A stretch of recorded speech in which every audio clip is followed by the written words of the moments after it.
Buen día. Mi nombre es Jerónimo Gurrola Grave, dirigente de Antorcha Campesina en el estado de Querétaro, y mi opinión en esta semana es la siguiente. Fuerzas Armadas de defensoras de la soberanía a empresas privadas. La Constitución política de nuestro país establece claramente que las Fuerzas Armadas de México son el conjunto de instituciones militares constituidas legalmente para garantizar la soberanía, integridad territorial, independencia y seguridad interior. En ninguna parte de esta ley fundamental se establece otra cosa.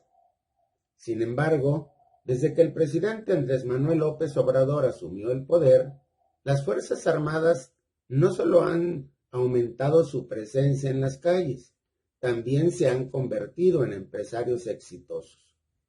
Por decreto presidencial, con los argumentos de que las grandes obras de infraestructura creadas por este gobierno con recursos de todos los mexicanos son asuntos de interés público y seguridad nacional, que las Fuerzas Armadas son una institución incorruptible y que con ello se evitarán futuras privatizaciones, pasan a ser propiedad de una nueva empresa cuya totalidad de las acciones serán del Ejército. El Aeropuerto Internacional Felipe Ángeles es una de las empresas de participación estatal mayoritaria que la Secretaría de la Defensa Nacional agrupa en un consorcio llamado Grupo Aeroportuario, Ferroviario y de Servicios Auxiliares Olmeca Maya Mexica, Sociedad Anónima de Capital Variable.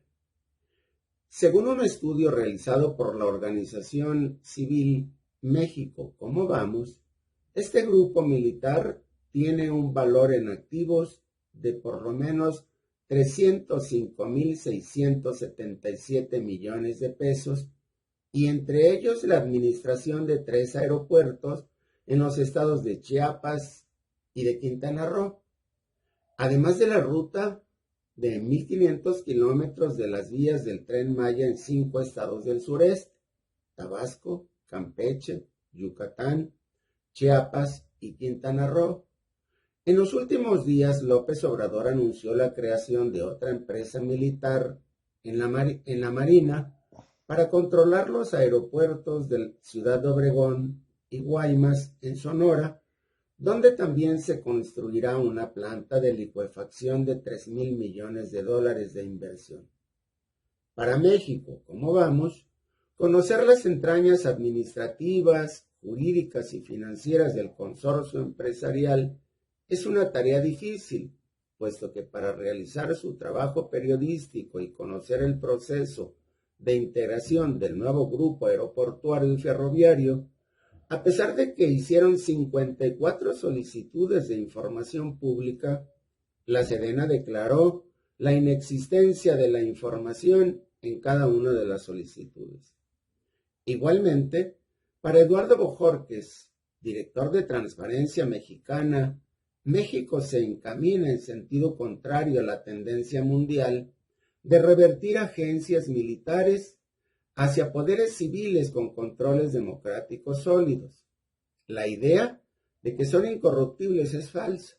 No existe ninguna institución pública que sea incorruptible, señaló. Para el especialista anticorrupción, ceder facultades civiles al ejército no es deseable.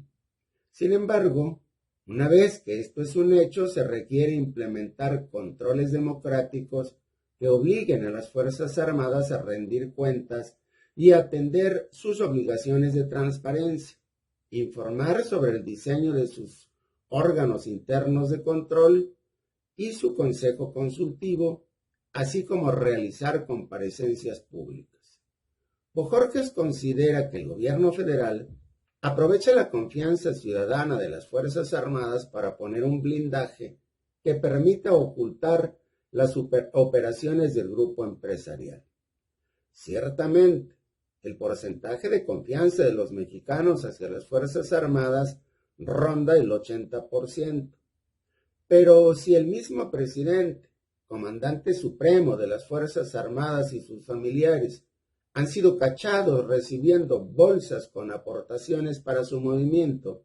¿Quién garantiza a los mexicanos que los militares son incorruptibles? La propuesta de los legisladores de Morena, que hoy se discute en el Senado, respaldada por la dirigencia del priismo, al parecer chantajeado por actos de corrupción en los gobiernos de los estados, consiste en legalizar las tareas de la Marina y el Ejército en asuntos de seguridad pública, supuestamente hasta 2026, pero ¿y cuando eso pase y las Fuerzas Armadas tengan que regresar a los cuarteles, qué pasará con las empresas administradas por ellos? El cuento sigue.